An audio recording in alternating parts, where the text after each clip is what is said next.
بسم الله الرحمن الرحيم والصلاة والسلام على سيدنا محمد أشرف المرسلين وعلى آله وصحبه وسلم تسليما كثيرا.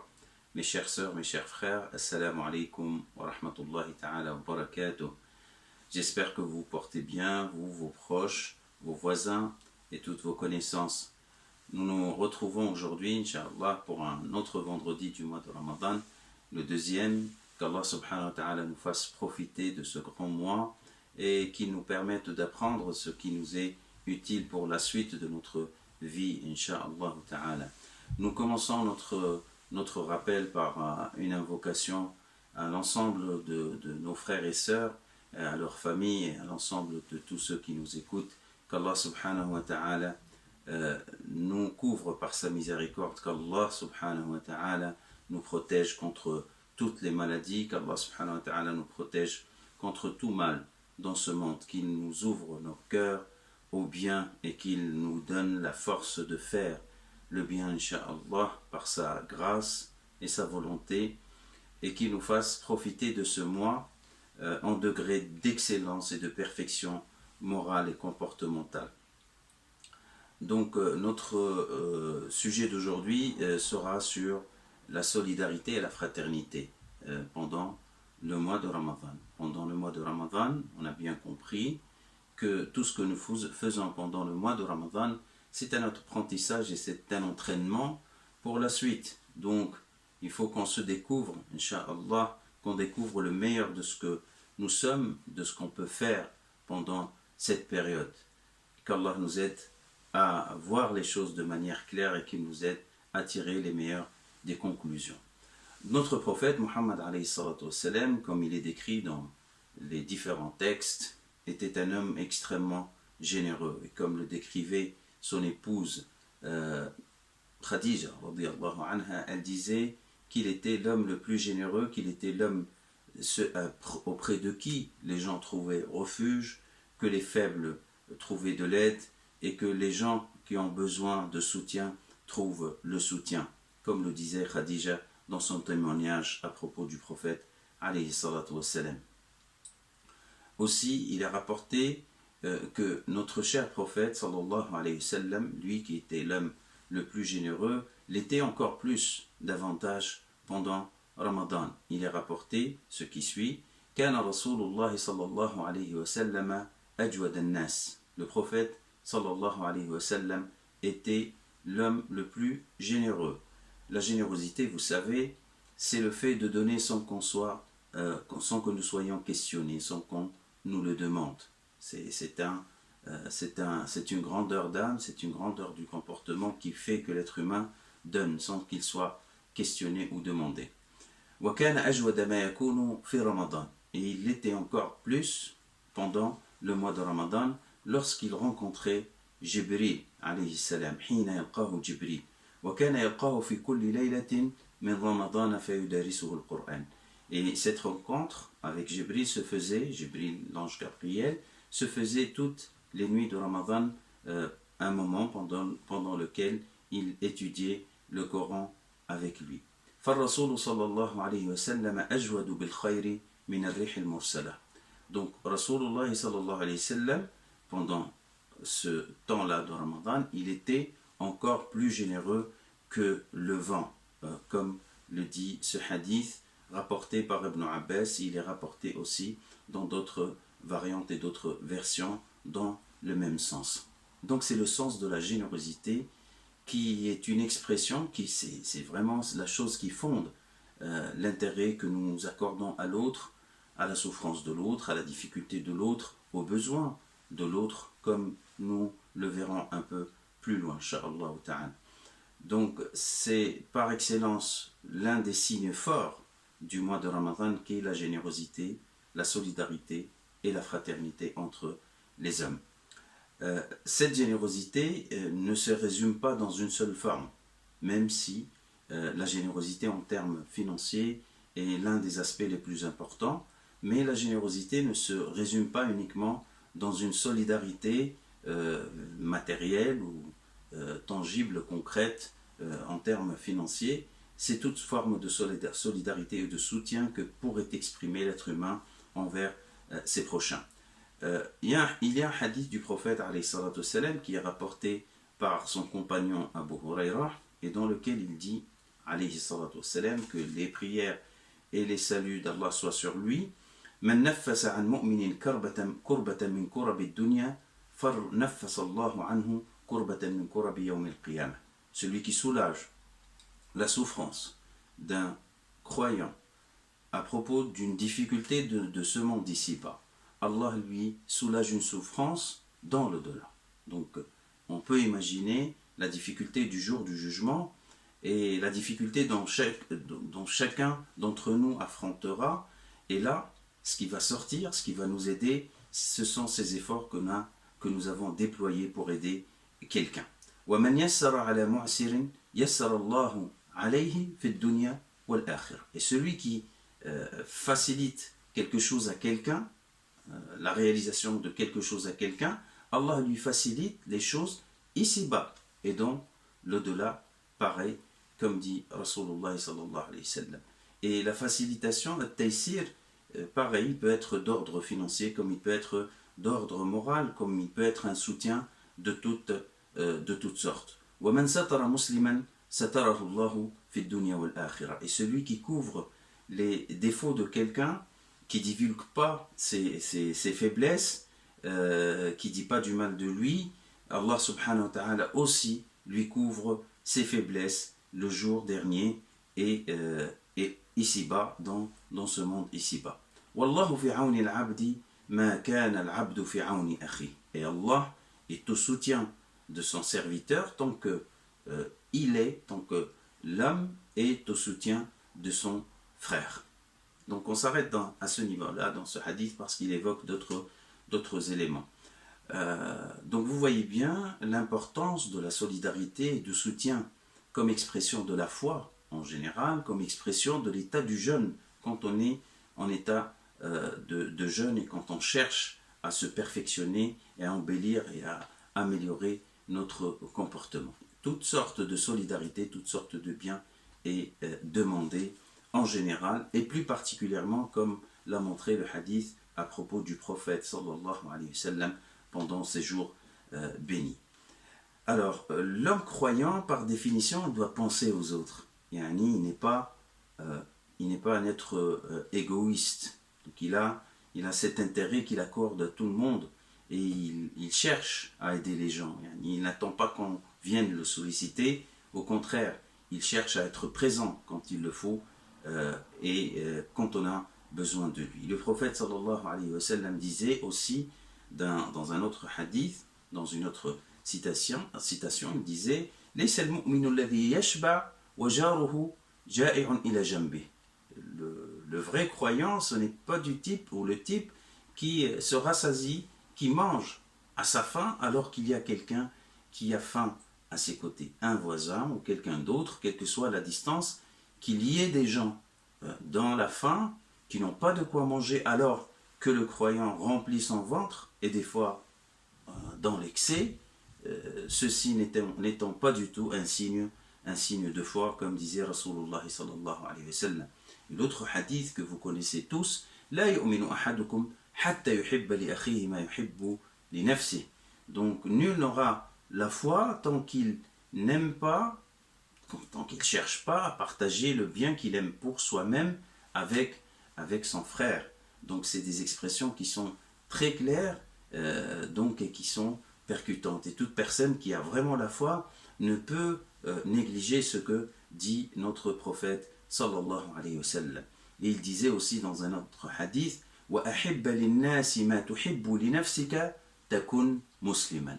Et aime aux gens ce que tu aimes pour toi-même, tu seras musulman. Donc c'est une autre signification de l'islam, c'est d'avoir ce sens du partage, du soutien, de l'aide et de la solidarité, la fraternité avec les autres.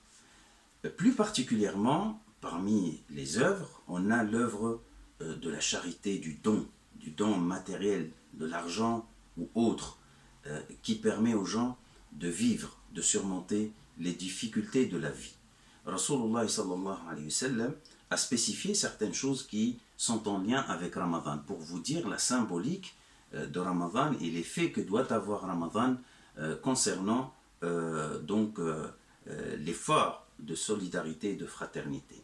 Donc il dit dans un hadith très réputé que vous connaissez, Man fattara sa'iman kana kaman sam. Celui qui donne à manger à un jeûneur sera comme s'il a fait ou aura le niveau, le statut de celui qui a fait aussi le jeûne.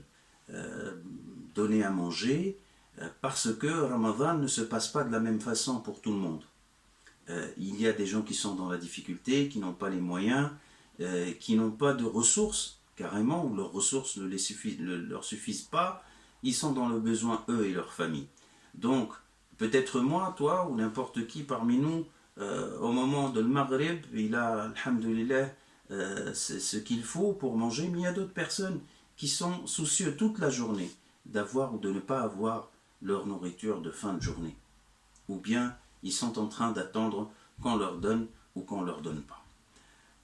Aussi, sous le même signe de la fraternité et de la solidarité, Rasulullah sallallahu alayhi wa sallam, l'islam nous a imposé une zakat, donc un don d'argent obligatoire à la fin du mois de Ramadan qui s'appelle zakatul fitr. Donc l'aumône de la fin du jeûne, donc qui s'exerce essentiellement en fin du mois, donc on donne cette zakat à partir des 3 derniers jours donc du mois, même si les savants musulmans ont donné des avis juridiques qui permettent de sortir la zakat al-fitr si elle doit s'acheminer, si elle doit être donnée pour des gens loin, dans le cas où le local ou le lieu où on habite il suffit, d'accord. En tout cas, donc c'est un don qui se fait, c'est une zakat qui se fait en fin du mois, et comme l'a qualifié Rasulullah sallallahu alayhi wa sallam, c'est une zakat qui purifie le jeûne, tuhratun lis-sa'im min al-lagwi wal-rafath, de ce que peut avoir un jeûneur normal comme nous, comme erreur, excès pendant ces journées de jeûne. Donc ça purifie le siyam de ses imperfections. Et c'est une nourriture justement pour les nécessiteux. C'est de la nourriture pour les nécessiteux. Donc vous voyez bien ce que demande Allah et son prophète de nous en fin de Ramadan, c'est de donner cette zakat qui compte sur l'ensemble des membres de la famille, c'est quel que soit leur âge, même le nouveau-né, s'il est né avant le fajr du l'Eid, on sort une zakat à son nom. Donc c'est une zakat immense, donc qui fait circuler un montant extraordinaire et qui permet aux plus démunis d'avoir des ressources pour dépenser les jours de la fête du fin de Ramadan, Eid al-Fitr. Donc vous voyez que subhanallah, qu'Allah subhanahu wa ta'ala nous donne cette sagesse et ce réflexe facile de répondre à ce que nous demande Allah subhanahu wa ta'ala. Il est rappelé dans le Coran al-Karim des choses extrêmement importantes quant à ce sujet. Allah d'ailleurs nous rappelle que cet argent est un dépôt entre nos mains. Donc cet argent qu'il nous a donné, ses richesses, ses sources, quel que soit le niveau de patrimoine que nous avons ou d'argent que nous avons, c'est Allah qui nous a offert, subhanahu wa ta'ala. Et c'est un dépôt, ça veut dire quoi? Ça veut dire qu'on sera questionné sur la manière avec laquelle on gérera notre argent. Et d'ailleurs, vous le savez, l'une des questions primordiales qui seront posées à l'être humain après la résurrection et au jour du jugement dernier, ça sera ton argent, d'où est-ce que tu l'as gagné et en quoi tu l'as dépensé. D'où est-ce que tu l'as gagné et en quoi tu l'as dépensé. Donc ça sera vraiment une responsabilité devant Allah subhanahu wa ta'ala et il faut faire attention d'où est-ce qu'on gagne cet argent et en quoi on la dépense. Soyons prêts pour donner les meilleures des réponses, de dire on l'a utilisé pour le bien le bien de nos proches, mais aussi on l'a utilisé pour faire revivre des âmes, aider des gens, soigner des malades, aider des enfants à suivre leur scolarité, ainsi de suite, tout ce qui peut alléger la souffrance des gens et leur rend la vie plus facile. Dans le Coran al-Karim, Allah subhanahu wa ta'ala nous rappelle dans le verset 272 de Surat al-Baqarah, il dit وَمَا تُنْفِقُوا مِنْ خَيْرٍ فَلِأَنفُسِكُمْ. En vérité, tout ce que nous dépensons, c'est pour nous, c'est pour nous-mêmes. وَمَا تُنْفِقُونَ إِلَّا ابْتِغَاءَ وَجْهِ اللَّهِ. Et vous ne dépensez que pour la satisfaction d'Allah subhanahu wa ta'ala. Donc on n'a pas une envie d'être célébré ou qu'on nous rende hommage ou qu'on nous remercie. Non, on donne parce que c'est notre devoir, et on donne parce que c'est une obligation humaine, et c'est l'une des vertus qu'Allah subhanahu wa ta'ala nous exhorte à mettre en œuvre. وَمَا تُنْفِقُوا مِنْ خَيْرٍ يُوَفَّ إِلَيْكُمْ وَأَنْتُمْ لَا تُظْلَمُونَ. Et cette expression elle est forte parce qu'elle nous dit tout ce que vous dépensez, il vous sera restitué. Il sera restitué dans ce monde ici-bas parce que Allah subhanahu wa ta'ala, il mettra la baraka dans notre vie. Il nous rajoutera de la bénédiction dans notre vie. Et tout ce que tu donnes avec la main droite, tu le recevras, Inch'Allah, avec la main gauche ou la main droite. Allah subhanahu wa ta'ala, dans tous les cas, te restituera ce que tu donnes. Et certainement, le jour du jugement, où il sera difficile à chacun d'entre nous de trouver un soutien, et bien évidemment, cet argent que nous dépensons pour aider les gens viendra nous soutenir. Donc pendant ce mois-ci, il faut prendre, comme on l'a dit, des bonnes habitudes pour la suite. Et le plus important, ce n'est pas de réagir sous le coup ou sous l'influence des circonstances. Moi, je vais vous dire une chose très importante. Pendant ce mois, et surtout pendant cette période de confinement, on n'a plus cette visibilité qu'on avait avant, en allant ici ou là, pour voir ces gens qui sont dans le besoin. Donc tout est caché. Tout est caché, on est tous enfoncés dans le contexte de ce qui se passe. Donc on suit l'actualité, et des fois on risque d'oublier, sachant qu'on est confiné chez nous, qu'il y a des gens à l'extérieur qui sont en train de souffrir. Et il faut savoir, sans beaucoup de réflexion et d'intelligence, ça saute à l'esprit, que la difficulté, la précarité, malheureusement, se sont multipliées, et ils vont. Que Dieu ne le permette, qu'Allah subhanahu wa ta'ala nous protège et protège tout le monde. Mais tous les signes qui se manifestent décrivent une crise économique qui aura du poids sur tout le monde, mais surtout sur les plus faibles.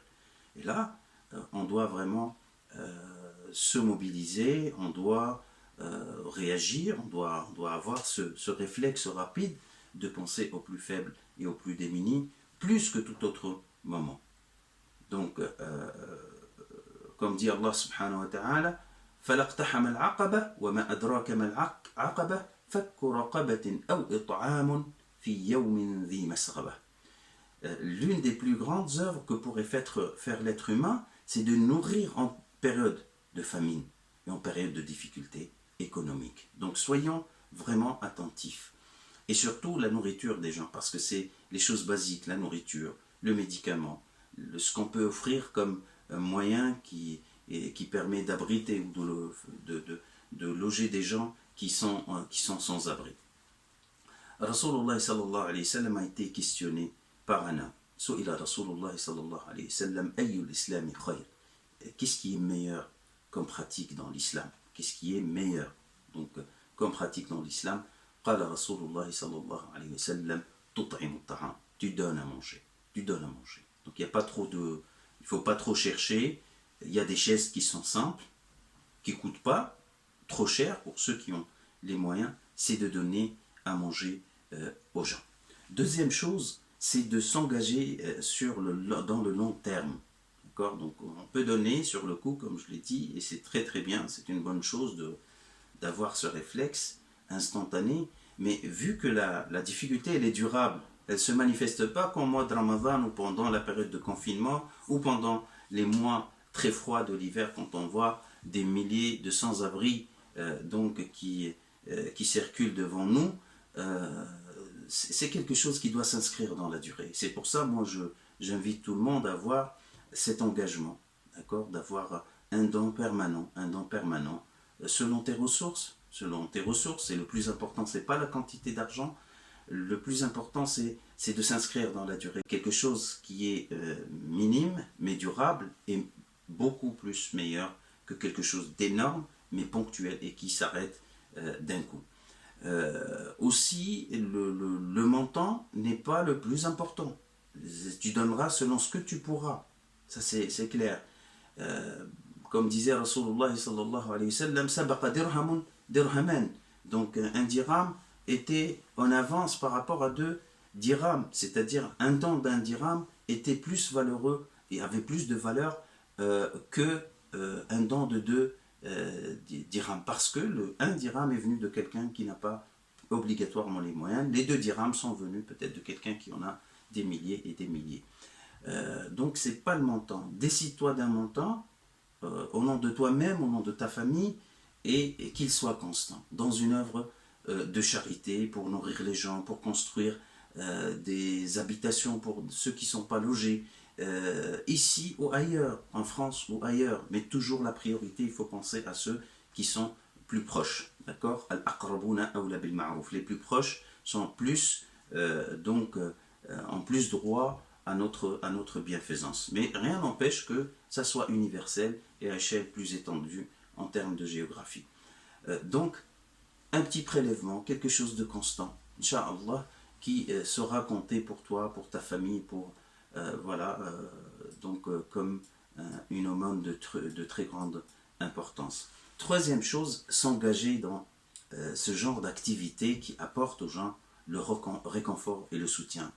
Peut-être selon votre métier, peut-être que vous avez un métier qui peut apporter du réconfort à ces gens qui sont en détresse, en difficulté, que vous soyez dans la santé, que vous soyez, que vous pouvez faire des choses qui peuvent les aider, ou tout simplement avec le temps que vous pouvez consacrer en tant que bénévole dans ces différents types d'activités. Et sur ça, vous êtes reconnaissable auprès d'Allah subhanahu wa ta'ala, et Allah subhanahu wa ta'ala reconnaîtra vos œuvres. Donc vous voyez, les domaines du bien, ils sont multiples et ouverts. Ça demande juste une décision de notre part, un intérêt que nous accordons en premier lieu à ces œuvres qui sont, comme vous le voyez, très importantes en islam, et ce réflexe humain de sentir les souffrances et de pouvoir réagir le moment où il faut, Inch'Allah ta'ala, il faut courir au secours, aller au secours des gens et les aider, et c'est comme ça que tu seras vraiment un vrai croyant, un vrai musulman, comme dit Rasulullah sallallahu alayhi wa sallam. À la fin de ce petit rappel, nous prions Allah subhanahu wa ta'ala pour qu'il nous aide à œuvrer pour le bien et qu'il nous facilite la voie du bien, la voie de la dépense, de dépenser, d'apporter de notre argent, de notre effort, de notre disponibilité pour aider les gens et participer avec des milliers de personnes. Grâce à Dieu, il y a des gens qui sont sur le terrain et qui font des bonnes actions. Donc Allah nous aide à être avec eux, à créer des initiatives dans les règles, bien sûr, de la manière la plus adéquate. Nous prions Allah subhanahu wa ta'ala pour qu'il puisse couvrir le besoin de ceux qui sont dans la nécessité. Il nous aide à répondre à leurs demandes, Inch'Allah ta'ala, qu'il fructifie notre subsistance, qu'il nous accorde tout le bien et qu'il nous aide à être proches de tous ceux qui ont besoin de notre aide. أقول قولي هذا وأستغفر الله لي ولكم إنه هو الغفور الرحيم وصلى الله على سيدنا محمد وعلى آله وصحبه أجمعين والسلام عليكم ورحمة الله وبركاته.